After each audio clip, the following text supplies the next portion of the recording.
Fala pessoal, Wesley aqui, estamos em mais um Socioloquê, Filosou What, e hoje a gente vai continuar falando sobre o Expresso da Manhã. Mas o que exatamente vamos falar? Nesse vídeo de hoje, a gente vai conversar um pouquinho sobre desigualdade e revolução. Vai pensar um pouco a relação entre a má distribuição da renda, a má distribuição dos bens na locomotiva do Expresso da Manhã e também com a nossa sociedade. Então, se você se interessa pelo assunto, você já pode deixar seu like, já pode se inscrever no canal e vamos para o vídeo.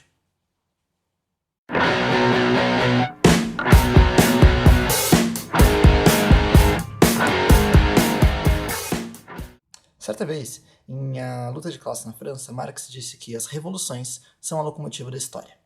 E bom, talvez nada faça tanto sentido quanto essa frase aplicada à série O Expresso da Manhã.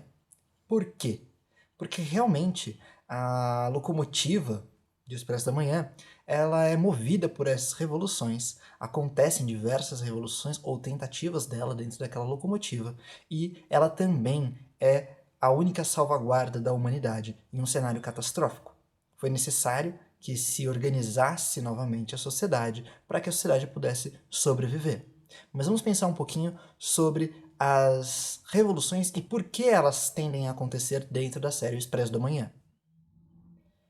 Na série, se a gente observa bem o primeiro episódio, o motivo pelo qual os fundistas estão tentando organizar uma nova revolução é por causa da desigualdade, por causa da má distribuição dos bens dentro da locomotiva. Aqueles que estão localizados ao fundo recebem muito pouco alimento, eles vivem em condições miseráveis, em condições de pobreza extrema. Então, essa indignação, essa revolta, acaba por produzir esse espírito de união entre os fundistas para que eles possam mudar a sua condição de vida. Então, para a gente compreender um pouquinho mais sobre revolução, é importante que nós compreendamos também sobre desigualdade, porque a desigualdade é um fator essencial para a gente pensar sobre revolução na série e na nossa sociedade. No vídeo da semana passada, eu apresentei para vocês uma pirâmide social da situação brasileira. Bom, vocês devem se lembrar que de um lado da pirâmide existia a população organizada em classes e do outro existia a quantidade de renda presente em cada uma dessas classes. Ali naquela imagem, a gente consegue compreender como existe uma má distribuição da renda e da riqueza na nossa sociedade. Mas isso, ainda assim, não gera revolta ou indignação para promover uma grande mudança social. Por que será? Vamos pensar um pouco sobre isso. Bom, um fator essencial para a gente pensar a revolução é a desigualdade. Se a desigualdade é brutal, revoluções tendem a acontecer. Se ela é percebida e indigna as pessoas começam a se organizar para tentar mudar suas condições de vida. Isso não só lá nas séries Snowpiercer, mas na própria humanidade, esse é um movimento histórico dos mais comuns. A gente já passou por algumas revoluções na nossa história, né? Se a gente para pensar um pouco sobre a Revolução Francesa, ela é o exemplo mais clássico de um cenário onde a população passava por miséria e os nobres e os ricos tinham uma condição de vida muito segura, muito tranquila e não se preocupavam com as classes mais baixas. Nesse cenário, o que acontece é justamente uma revolução dos mais pobres para a tomada do poder e para poder decidir sobre os destinos das suas vidas e também para melhorar as condições das suas vidas. Não à toa, a Revolução Francesa é tão marcante para a nossa sociedade que ela acaba por criar muitas das ideias e muitos dos valores que nós levamos em consideração ainda hoje, como por exemplo, democracia e liberdade. Junto disso, a igualdade. Claro que a igualdade não é assim como a gente pensa, se somos todos iguais e temos uma vida completamente justa. Pensem um pouco no cenário que aparece para os fundistas na série Expresso da Manhã. É um cenário de fome, de falta de abastecimento d'água, falta de abastecimento energético, precárias condições de moradia e habitação. Bom, se vocês conseguem fazer uma analogia entre esses elementos, os elementos das populações periféricas mundo afora, você consegue perceber que a série Expresso da Manhã retrata uma situação que não é tão distante da nossa. Bom, mas o que existe de diferente ali em Expresso da Manhã e na nossa sociedade? Em Expresso da Manhã existe uma classe organizada. Os fundistas se organizaram de maneira que eles começam a lutar juntos pelos seus interesses. Eles começam a lutar juntos por uma mudança da sua condição de vida, da sua própria vida. Quer dizer que isso não aconteça na nossa sociedade? Quer dizer que a nossa sociedade não é desigual a ponto de poder estimular alguma espécie de mudança social ou reivindicação dos mais pobres? Não. A nossa sociedade é brutalmente desigual, muito desigual. E isso ainda assim não produz a revolta e a indignação necessária. Por quê? Talvez por uma falta de organização, por outros motivos, que a gente pode conversar no próximo vídeo, onde falaremos sobre ideologia e certos totens existentes na sociedade de Snowpiercer e na nossa sociedade. Mas aqui vamos continuar falando sobre a desigualdade e a possibilidade de mudança social no mundo inteiro, né? A distribuição da riqueza ela também é desigual em torno do planeta. A desigualdade talvez seja um dos maiores problemas da nossa sociedade. A má distribuição da renda e a má distribuição dos bens. Bom, na série, quando os fundistas percebem que existe uma grande desigualdade, que eles não merecem viver daquela maneira, eles acabam por reconhecer que as classes à frente da locomotiva vivem uma vida luxuosa. Eles têm condições privilegiadas. Se vocês assistirem a série, vocês vão perceber que os cafés da manhã são luxuosos na primeira classe, eles têm um cuidado extremamente rebuscado, eles são atendidos pelas secretárias da locomotiva, e eles também têm os seus desejos atendidos com facilidade, com rapidez, algo que não acontece com os fundistas. E essa situação onde o pessoal que está na frente da locomotiva é privilegiada e vive com excesso de riquezas, excesso de bens, é algo que se relaciona muito com o nosso país, o nosso querido Brasil. Bom, se a gente pega os 6 mais ricos do Brasil, eles detêm a mesma quantidade de dinheiro que 100 milhões de brasileiros. 6 pessoas possuem a mesma quantidade de dinheiro que 100 milhões, metade da população brasileira. E, em um cálculo básico, feito pela Oxfam, esses bilionários poderiam juntos, né, sobreviver 30 anos gastando R$ 1 milhão todos os dias, sem ganhar mais nada, que eles ainda teriam dinheiro. Apenas depois de 30 anos que a sua riqueza acabaria, gastando 1 milhão todos os dias. Enquanto os trabalhadores não conseguem viver alguns meses desempregados. Então, vejam como a desigualdade é extremamente brutal na nossa sociedade e produz uma série de problemas. Na série, essa desigualdade acaba produzindo uma enorme indignação dos fundistas, fazendo com que eles lutem por uma melhor condição de vida, tentando então promover uma revolução. E a gente pode se perguntar, o que é uma revolução então? Uma revolução é um processo que faz com que a própria sociedade modifique as suas estruturas de maneira que ela não volte mais a essa situação que produziu a desigualdade. Ou então, simplesmente, é uma mudança drástica da sociedade. Vejam, para a gente tratar da revolução no sentido social, lembre da Revolução Francesa na nossa sociedade. Era uma sociedade monárquica, onde tinha um rei, onde tinha uma corte enorme sustentada pelo povo, onde a política era decidida pelo rei e não pela população. Com a Revolução Francesa, por conta da desigualdade e da fome que os pobres passavam em Paris e em toda a França, aconteceu um processo revolucionário por parte dos mais pobres para tentar melhorar suas condições de vida. E dali se produziu um novo modelo de sociedade, onde acabou a monarquia na França e surgiu um modelo democrático, republicano, e em seguida também uma maior participação dos pobres na política e melhorando assim as suas condições de vida porque eles eram representantes dos seus próprios interesses. De certa maneira, isso, claro, tem inúmeros problemas, inúmeras questões. Não quer dizer que a revolução seja algo positivo. A revolução é sangrenta. Por quê? Porque a sociedade e o tecido social se esgarçou a tal ponto que a violência acabou se tornando algo banalizado, algo considerado bonito. Bom, mas também não é bonito que nós chegamos a um grau de desigualdade tão profundo que a violência tenha se normalizado. Não é uma relação aqui de o que é mais grave, mas existe uma relação causal que a gente pode pensar um pouco.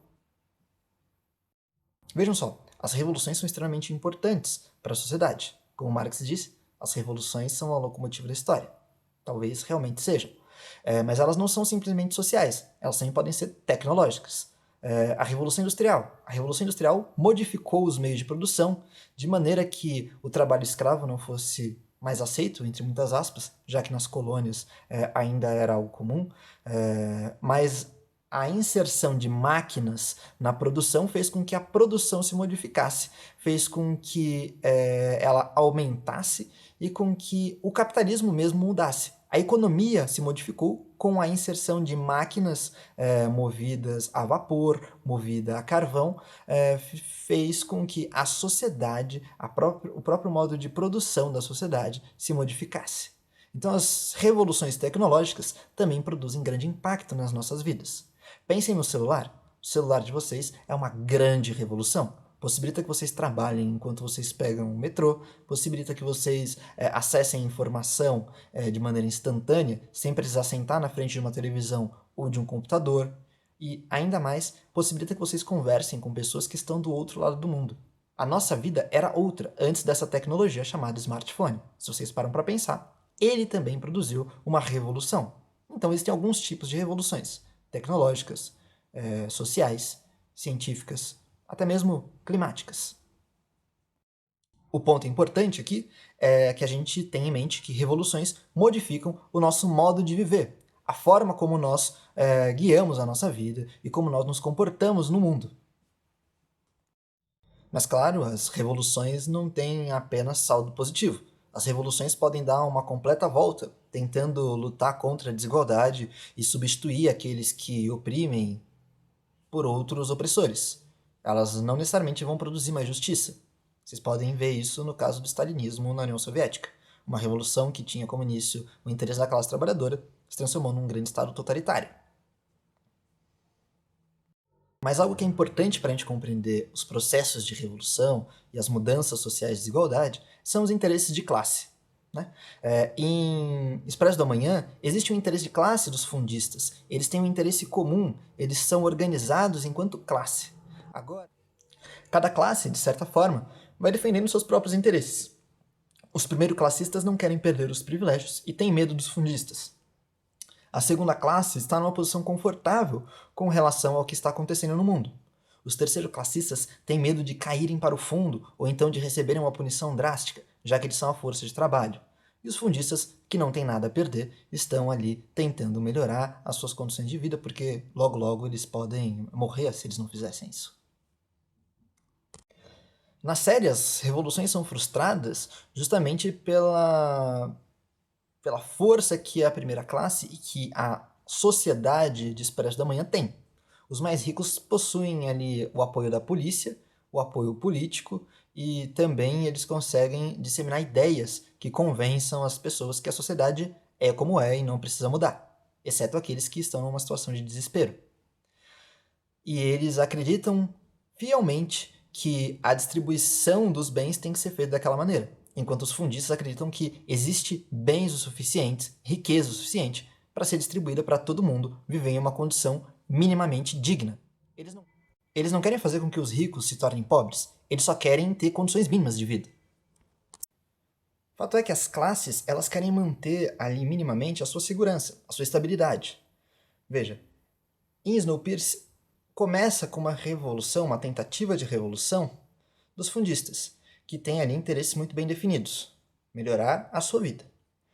As classes da frente, tendo a polícia, tendo a educação, tendo os aparelhos ideológicos do Estado, de certa maneira, acabam defendendo a sua posição segura, disseminando ideias para que os segundo-classistas e os terceiro-classistas também defendam. Esses dois intermediários, eles defendem menos os seus interesses, mas defendem mais a sua segurança. Eles têm medo de perder alguns privilégios que foram difíceis de conquistar. Mas a série apresenta algo extremamente interessante pra gente. As revoluções acontecem ao passo que os interesses de classe entram em jogo, ao passo que o calo aperta para cada uma das classes. Quando um filho da primeira classe seria julgado, podendo ser sentenciado à morte ou à prisão, a primeira classe se organiza para tentar tomar o poder. A família Folger tenta organizar essa coalizão de classe entre a primeira classe e a segunda classe para manter, né, para modificar um pouco o status quo e se defender. No caso da terceira classe, com o assassinato da Nick, a terceira classe se junta aos fundistas para tentar produzir alguma justiça social, tomando consciência de que eles são os trabalhadores daquela locomotiva e eles são a força produtiva que fazem a locomotiva continuar a andar. Se os terceiro-classistas param, a própria locomotiva para. E dessa forma, os primeiro-classistas que acreditavam ter muito poder veem que eles não têm tanto poder assim. E é justamente nesse cenário de disputa de interesses entre as classes, onde cada um está lutando pelos seus interesses, onde cada um está vendo o quanto a injustiça está apertando a si mesmo, está lhe oprimindo, está lhe causando prejuízos, que os processos revolucionários, os processos de disputa pelo poder vão acontecer na série. É um pouco assim na nossa sociedade também, se a gente para pensar. Pense na nossa sociedade. Estamos num cenário de pandemia, né? A maior preocupação que nós teríamos seria com a nossa própria vida, a nossa segurança. Os mais pobres deveriam se preocupar em cuidar das suas vidas, se manter vivos, porque a vida já é difícil o suficiente sem uma pandemia aí fora. Porém, eles precisam de dinheiro para manter sua existência. Eles precisam se colocar em situações de risco, muitas vezes, para sobreviver. Enquanto isso, existia durante a quarentena, né, uma tentativa de pessoas, donos de grandes empresas, empresários, para pressionar os governos para um retorno da produção, para que as pessoas voltassem a trabalhar ignorando o cenário de pandemia, defendendo os seus próprios interesses e não se preocupando com a vida das pessoas. Pessoas que muitas vezes dependem do Sistema Único de Saúde, que poderia vir a ser lotado e não teriam um atendimento de qualidade. Enquanto para as pessoas mais ricas é relativamente tranquilo, visto que eles seriam atendidos em grandes hospitais ou mesmo por bons convênios. Então, a situação de classe e o ponto de vista que eles têm sobre o mundo é completamente diferente. As preocupações são outras e as lutas também acabam sendo outras. E muitas vezes, pelo medo e pela necessidade, as classes mais baixas acabam submetendo a condições que vão lhe prejudicar e acabam não lutando por melhoras de condição, pela própria estrutura da sociedade, como ela se organiza. A desigualdade impossibilita que as classes disputem politicamente o poder ou imponham os seus interesses. Isso é o que a gente consegue perceber lá na série Expresso da Manhã. E a gente pode trazer isso um pouco para a nossa realidade também. Mas vejam, em Expresso da Manhã, para tentar parar as revoluções, para tentar convencer que elas não deveriam acontecer e coisas do tipo, existe um discurso de que, olha, a sociedade, a locomotiva é organizada assim. Se essa ordem for quebrada, nada mais poderá salvar a humanidade. Será o fim da humanidade. Mr. Wilford organizou a locomotiva para ela funcionar dessa maneira. Cada um no seu lugar, sem poder sair dele. E vivendo de acordo com essas regras do jogo. Na nossa sociedade, também é um pouco assim. Mas bom, no cenário de Snowpiercer, a grande questão colocada ali é: estamos todos no mesmo barco. Então, se vocês não respeitarem a ordem e a organização, todos nós vamos afundar juntos. Todos nós vamos acabar morrendo de frio. Na nossa sociedade, às vezes isso também aparece. As pessoas, durante a pandemia, o discurso de que estamos todos no mesmo barco surgiu de maneira incansável. Mas a gente sabe que não. E eu gostaria de trazer alguns dados para a gente pensar sobre isso. Será que realmente estamos na nossa sociedade todos no mesmo barco? Ou será que existem interesses diferentes? Será que existem condições de vida diferentes que fazem com que essa imagem de que estamos todos preocupados com a mesma coisa, a mesma humanidade, é verdadeira? No cenário onde os bens são mal distribuídos, aonde a renda é mal distribuída, e aonde a desigualdade é brutal, a gente dificilmente pode dizer que estamos no mesmo barco. Porque vejam, no cenário de pandemia do mundo, dados da Oxfam mostram que 73 bilionários da América Latina aumentaram sua riqueza em 17%. Ou seja, 48,2 bilhões de dólares. Um outro estudo da Think Tanks for Policy Studies apresenta que os bilionários dos Estados Unidos aumentaram suas riquezas em 755 bilhões de dólares. E se a gente vai para o cenário global, um estudo do Banco Suíço apresenta para a gente um acompanhamento de 121 famílias bilionárias. Dessas 121 famílias bilionárias, 77% delas manteve a sua riqueza ou aumentou os seus lucros durante a pandemia, entre março e julho. Bom, será que essa é a mesma situação que os mais pobres? Eu diria que não. Só para a gente ficar na América Latina, 52 milhões de pessoas podem entrar na linha da pobreza ou cair para baixo dela. E 40 milhões de pessoas podem ficar desempregadas na América Latina e no Caribe. Então, quando as pessoas dizem que estamos todos no mesmo barco, estamos lutando pela mesma coisa, talvez não seja tão verdade assim. Talvez a realidade social não bata nas pessoas da mesma maneira. Talvez a gente esteja num cenário de desigualdade onde a gente não esteja defendendo os nossos interesses, mas interesses de outras pessoas, com medo de que a nossa situação possa piorar. Mas a desigualdade também vem piorando. E não nos cenários normais. Não quer dizer que os bilionários estão caindo junto com os mais pobres, mas que os mais pobres estão caindo e aqueles que já têm estão enriquecendo. Então essa é uma preocupação muito válida, muito justa da nossa sociedade. Porque, de fato, a desigualdade é um dos maiores problemas e a gente lida com ela todos os dias. Será mesmo que a renda e os bens não poderiam ser distribuídos de outra maneira? Será que precisamos viver numa situação desigual como essa? Essas são algumas perguntas que eu gostaria de deixar para vocês. Será que não temos bens o suficientes para todas as pessoas?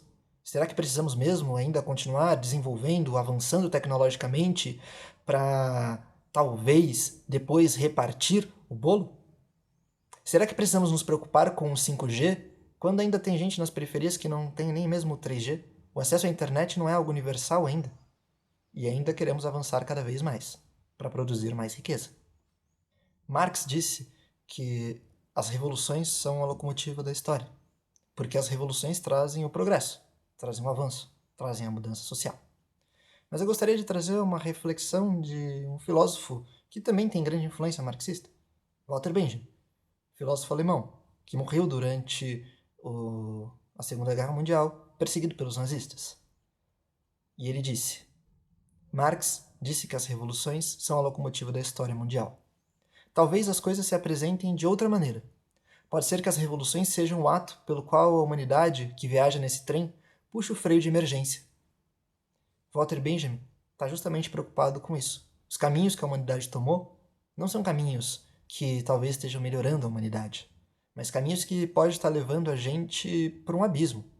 Pode ser que quando a gente chegue no final do trilho, não tenha onde parar.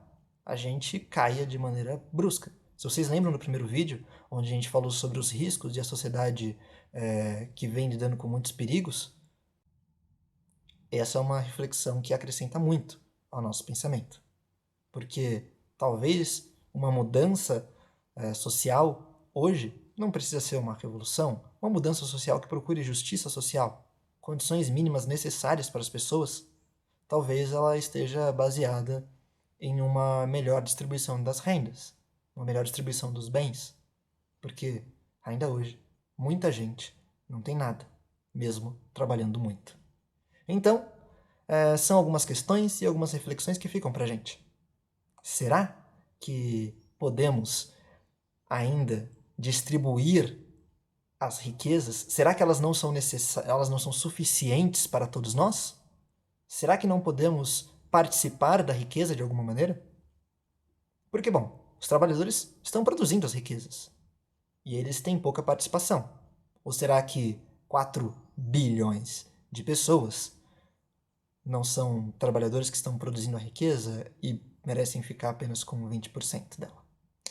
Então, pessoal, o vídeo de hoje era isso. Vou desejando para vocês uma ótima semana e se inscreva no canal, deixem um like aí e semana que vem a gente volta para falar sobre ideologia e sobre algumas simbologias que aparecem em Snowpiercer, principalmente em torno do Sr. Wilford, como ele faz uma liga ali na sociedade, como ele cria uma coesão social.